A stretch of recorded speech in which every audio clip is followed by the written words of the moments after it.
Electrochemistry का जो सब टॉपिक है नर्व्स इक्वेशन, आज हम उसके बारे में पढ़ेंगे। जैसे कि अगर कोई भी हमें हाफ सेल का इलेक्ट्रॉन पोटेंशियल निकालना है तो वो हम लोग कैसे निकालेंगे? विद रिस्पेक्ट टू हाइड्रोजन और स्टैंडर्ड हाइड्रोजन इलेक्ट्रोड, जिसे कि हम शी कहते हैं।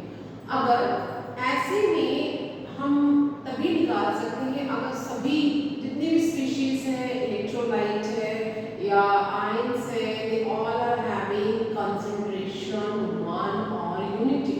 सभी की जो कंसंट्रेशन है वो यूनिटी होनी चाहिए और जो टेम्परेचर है दैट वुड बी 298 केल्विन। लेकिन ऐसा रियलिटी में नहीं होता। किसी भी सेल में यूनिटी, हर इलेक्ट्रोलाइट की या मेटल इलेक्ट्रोड की जो कंसंट्रेशन है वो यूनिटी नहीं होती और हर समय पे जो टेम्परेचर है that can not be standard 298 kelvin नहीं होगा। तो ऐसे में अगर हमें इलेक्ट्रॉन पोटेंशियल निकालना है और सेल में जो हमारे हाफ सेल्स हैं they are not having the unity concentration, then हम किस तरह से इलेक्ट्रॉन पोटेंशियल निकालेंगे? सो इसके लिए हम लोग नर्व्स इक्वेशन का यूज करते हैं। So what is the Nernst equation और इसे हम कहाँ यूज करते हैं? For those half cells where all the species are having not unit concentration and temperature is not 298। तो यहाँ पे हम लोग नर्व्स इक्वेशन की बात कर रहे हैं। नर्व्स इक्वेशन जो कि सब टॉपिक है यूनिट इलेक्ट्रोकेमिस्ट्री क्लास 12 केमिस्ट्री का। Nernst equation where the concentration of half cell और कह सकते हैं रिडक्शन सेल और oxidation cell is not unity, जिसमें की कंसंट्रेशन जो है वो वन ना हो। तो हम तब किस तरह से इलेक्ट्रॉन पोटेंशियल निकालेंगे? और टेम्परेचर जो है, temperature is not unity and temperature is not equal to 298 Kelvin. So ऐसे केस में अगर हमने इलेक्ट्रॉन पोटेंशियल निकालना है तो हम नर्व्स इक्वेशन को यूज करते हैं। एंड जो नर्व्स इक्वेशन है इसमें जो फैक्टर्स जो है जिनके ऊपर नर्व्स इक्वेशन डिपेंड करती है, फैक्टर्स क्या है? That is concentration of electrolyte, concentration of electrolyte if it is not 1 and temperature। ये जो दो फैक्टर हैं जिनके चेंज होने के कारण हमें नर्व्स इक्वेशन का यूज करना पड़ता है। सो नर्व्स इक्वेशन किस तरह से लिखेंगे? और फॉर द कन्वेंशन हम सभी इलेक्ट्रॉन पोटेंशियल को रिडक्शन इलेक्ट्रॉन पोटेंशियल कहते हैं। तो हम जर्नल अगर हम यहाँ पे लिख सकते हैं फॉर, हम यहाँ पे लिख लेते हैं कि for electron potential what we are writing here, क्या लिखेंगे? For electron potential we are writing reduction electron potential, reduction electron potential. So इसे किस तरह से लिख सकते हैं? अगर हमारा ये जर्नल इलेक्ट्रोड है और मैंने कहा कि हमें रिडक्शन लिखना है तो it must be taking the electrons. So वो कौन से फॉर्म में होगा? एक्वस में। एंड क्या ले रहा है? इलेक्ट्रॉन्स। जितने यहाँ पे वो लेना चाहते हैं हमने उतने यहाँ लगा दिया है। It will be get converted into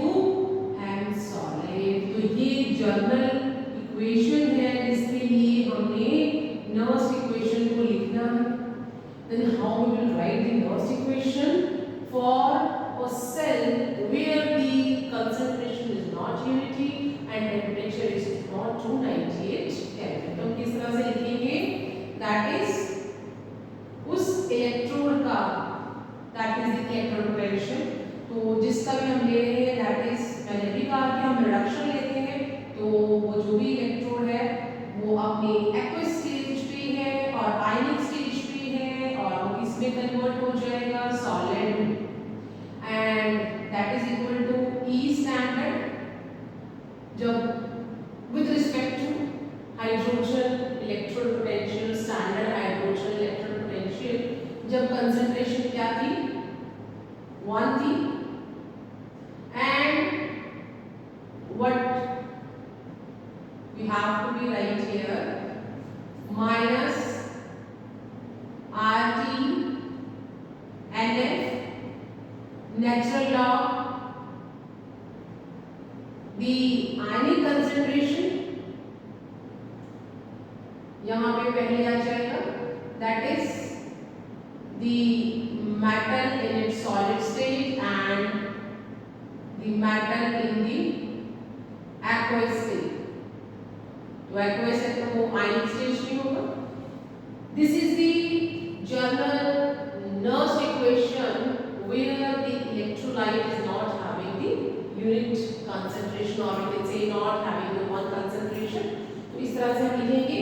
यहाँ पे जो R है, R is gas constant. R क्या है यहाँ पे? Gas constant है जिसकी जो वैल्यू है that is 8.314 जूल पर केल्विन पर मोल. एंड यहाँ पे जो T है that is temperature.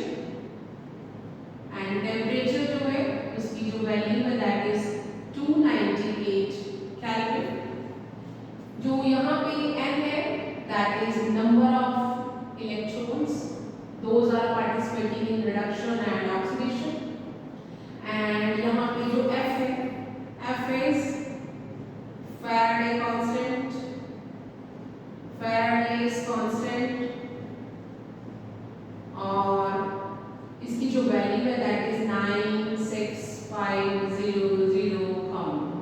So these all are the values जो हमने यहाँ पे लगा सकते हैं. एंड जब हम नेचुरल लॉग को लॉग में कन्वर्ट करते हैं तो वी विल गेट 2.303. यहाँ पे और जो भी मेटल जो है जब वो सॉलिड स्टेट में होते हैं तो उसकी हम जो कंसंट्रेशन, मोलर कंसंट्रेशन जो है वो 1 ले लेते हैं.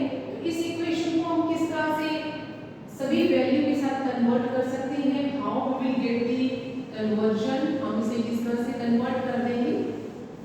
सो लेट्स सी दैट. यहाँ पे मैंने ऐसे ही रहने दिया है तो E नर्स्ट इक्वेशन है ऐसे इलेक्ट्रोड का जिसकी कंसंट्रेशन यूनिटी नहीं है. सो M और हम लोग क्या करते हैं सेल को हमेशा रिडक्शन में लेना है तो E यहाँ पे लिखा जाएगा that is the electrode reduction potential. और ये तो स्टैंडर्ड है with respect to standard hydrogen electrode. तो ये हमने इस तरह से लिख लिया. और सारी वैल्यूज जो है मैं R की वैल्यू, गैस कांस्टेंट की वैल्यू भी यहाँ पे इंसर्ट कर दूंगी. टेम्परेचर 298, फैराडे कांस्टेंट जो है वो 96500 कॉलम यहाँ ले लेंगे. और जो Ln है उसे हम कन्वर्ट कर देंगे लॉग में. Then what the value we are getting है 0.0591 लॉग.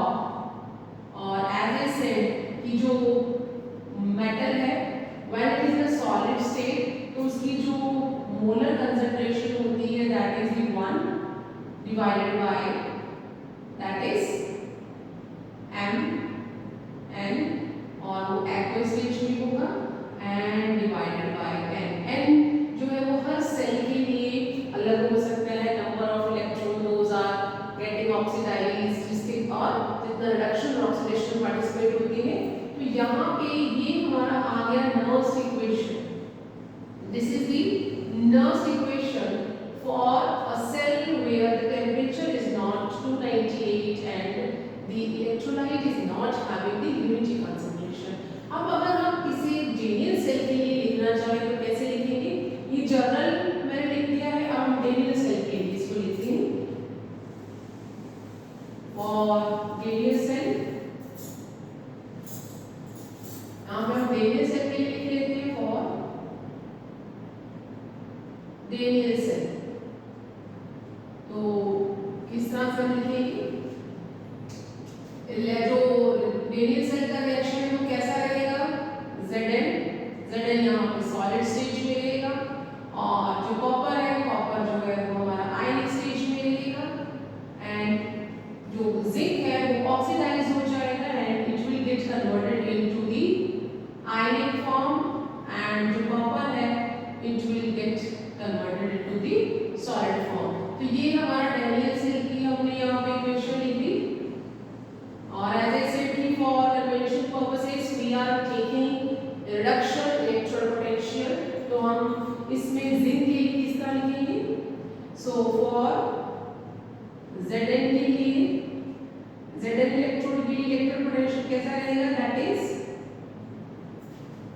इस तरह से हम इसका लिख सकते हैं, that is E Zn जो कि हमारा आयनिक स्टेज से कन्वर्ट होकर सॉलिड स्टेज में चला जाएगा, equal to E standard Zn जो कि हमने विद रिस्पेक्ट टू हाइड्रोजन लिया है। और यहाँ पे मैं n की वैल्यू 2 डाल रही हूँ क्योंकि मुझे यहाँ पे पता है कि दो इलेक्ट्रॉन जो ऑक्सीडेशन रिडक्शन में पार्टिसिपेट कर रही है, एंड माइनस, अभी हमने थोड़ी देर पहले देखा कि कैसे हमने सारी वैल्यूज को लगा के minus 0, 5, 9, 1 log 1 by Zn2 plus. तो ये स्टैंडर्ड रिडक्शन इलेक्ट्रॉन पोटेंशियल जो है, यहाँ पे जो रिडक्शन इलेक्ट्रॉन पोटेंशियल जो है वो जिंक रोड के लिए आ गया। इसी तरह से हमारा जो है वो कॉपर के लिए कैसा आ जाएगा? For copper that is E copper and E not copper 2 plus. Copper में हम सभी के लिए रिडक्शन इलेक्ट्रोड पोटेंशियल लेंगे, एंड एज ए सेड कि हमने जो भी सारी वैल्यूज को डाल दी ये वाली वैल्यू आ जाएगी, दैट इज 0.0591, एंड यहाँ पे जो n है वो 2 है, तो हम n ऐसे लिखा रहने देंगे, या 2 लिख भी सकते हैं। फॉर टाइम में हम n लिख रहे हैं log 1 by कॉपर 2 प्लस। तो ये हमारा इलेक्ट्रोड और रिडक्शन इलेक्ट्रोड पोटेंशियल आ गया जिंक के लिए, ये कॉपर के लिए। जब हम E सेल निकालते हैं तो उसका जो फॉर्मूला होता है that is E right minus E left. तो यहाँ पे भी हम E सेल निकाल सकते हैं। E सेल के लिए कैसे लिखेंगे? That is E right minus E left. तो ये हमारा, जब भी हम किसी भी सेल का इलेक्ट्रॉन पोटेंशियल निकालते हैं ये वाला फॉर्मूला लगाते हैं। और डेनियल सेल में जो राइट साइड में वो कॉपर है, तो कॉपर के लिए यहाँ से हम कॉपर वाली इक्वेशन की वैल्यू ले लेंगे, that is E cell equal to, ये वाला इक्वेशन आ जाएगा, हम पहले लिख भी सकते हैं, E कॉपर जो आयनिक स्टेज से सॉलिड में कन्वर्ट हो रहा है माइनस E Zn, और इस तरह से हम इस इक्वेशन को लिख लेंगे, ये वाला आ जाएगा मेरे पास। नेक्स्ट अब हम इसको फर्दर जो मैंने यहाँ पे वैल्यूज लिखी है उनको हम यहाँ लगा देंगे, तो क्या आ जाएगा हमारे पास? That is E nought mean standard है, कॉपर 2 प्लस मीन्स जो उसकी आयनिक स्टेज है और वो सॉलिड स्टेज में जब कन्वर्ट होगा माइनस 0.0591 बाय n। आप यहाँ पे 2 भी लिख सकते हैं क्योंकि हमें पता चल गया है, लेकिन अभी तक हम जर्नल यहाँ पे मैंने n लिखा है, log 1 बाय कॉपर की जो आयनिक फॉर्म है उसकी molar concentration and minus zinc वाले पोर्शन को माइनस करेंगे तो हम यहाँ पे बड़ा सा ब्रैकेट लगा लेंगे, सारा ही लिखना है हमें, that is E not Zn ionic stage पे और Zn माइनस 0.0591 और n log 1 by molar concentration of ionic form of the copper। अब ये मैंने ब्रैकेट इसलिए लगाया था क्योंकि माइनस जो है पूरी इक्वेशन के साथ आएगा, तो हम क्या करेंगे, अभी इस माइनस वाले को आप हटा भी सकते हो और इसके कारण यहाँ पे प्लस हो जाएगा, मल्टीप्लाई तो दोनों से होना था, तो ये वाली इक्वेशन आ गई। अब हम क्या करेंगे, कॉपर और जिंक वाले इक्वेशन जो स्टैंडर्ड इलेक्ट्रोड है उसे सेपरेट कर लेंगे, तो कैसा हो जाएगा, that is E nought copper ionic state में copper minus E nought zinc 2 plus and Zn, ये दोनों एक तरफ आ गए एंड मैंने माइनस का साइन ऐसे लिख दिया, माइनस लिखा तो मतलब ये वाला साइन में पहले आ जाएगा, माइनस दोनों में से 0.0591 और n को हम बाहर निकाल लेंगे, दैट इज 0.0591 n हमने बाहर निकाल दिया लॉग, अब क्योंकि मैंने माइनस बाहर ले लिया है तो ये प्लस में रह गया और ये वाला माइनस में हो गया, तो माइनस है तो हम इसका फॉर्म क्या कर देंगे, माइनस भी ऊपर चला जाएगा और कॉपर एज इट इज नीचे रह जाएगा क्योंकि वो तो पहले ही प्लस में था। तो यहाँ पे हम इसको फर्दर देख सकते हैं क्या आ गया, दैट इज ई सेल जो यहाँ पे लिखा गया था ई सेल जो है वो यहाँ पे भी लिख सकते हैं व्हिच इंप्लाइज ई सेल, तो यहाँ से हम ऐसे लिख लेंगे कि ई सेल इसके बराबर है और ई सेल क्या हो जाएगा, दैट इज ई स्टैंडर्ड, ये ई नॉट ये ई सेल आ गया, ये जब कंसंट्रेशन यूनिटी नहीं है और ये इलेक्ट्रोड पोटेंशियल ऑफ सेल जबकि सारी जो स्पाइरल जितने भी इसमें इलेक्ट्रोलाइट टेम्परेचर सब कुछ जो है वो यूनिटी पे है एंड माइनस 0.0591 एंड की वैल्यू हम यहाँ पर लिख भी सकते हैं and log Zn 2 plus and copper in ion form, तो ये हमारा जो है वो नर्स इक्वेशन आ गया है, this is the Nernst equation for glial cell when the electrolyte are not having the unity concentration and temperature is not 298 Kelvin। Journal, अगर हम जर्नल लिखें किसी भी सेल के लिए, अगर कोई सेल है जिसमें कि A प्लस बी, A और B जो है, A हमारा जो ऑक्सीडेशन हो रहा है, B का रिडक्शन हो रहा है, they get converted into C plus D में कन्वर्ट हो रहे हैं और यहाँ मैंने जो कोफिशिएंट लगा दिए हैं, these coefficients जितने साथ में बैलेंसिंग के लिए लगा है, तो हम यहाँ पे नर्स इक्वेशन कैसे लिखेंगे, that is E equal to E not minus that is RT NF natural log, यहाँ पे नेचुरल लॉग ले लिया हमने, that is molar concentration of the product divided by molar concentration of the reactant raised to the power their stoichiometric coefficients, जो ये coefficients है, तो ये जर्नल है, ये जर्नल हमने रिएक्शन के लिए नर्स इक्वेशन लिख दी है और यहाँ पे भी आप लिख सकते हो ई सेल और ये ई सेल, ये जर्नल है और ये नर्स इक्वेशन glial सेल के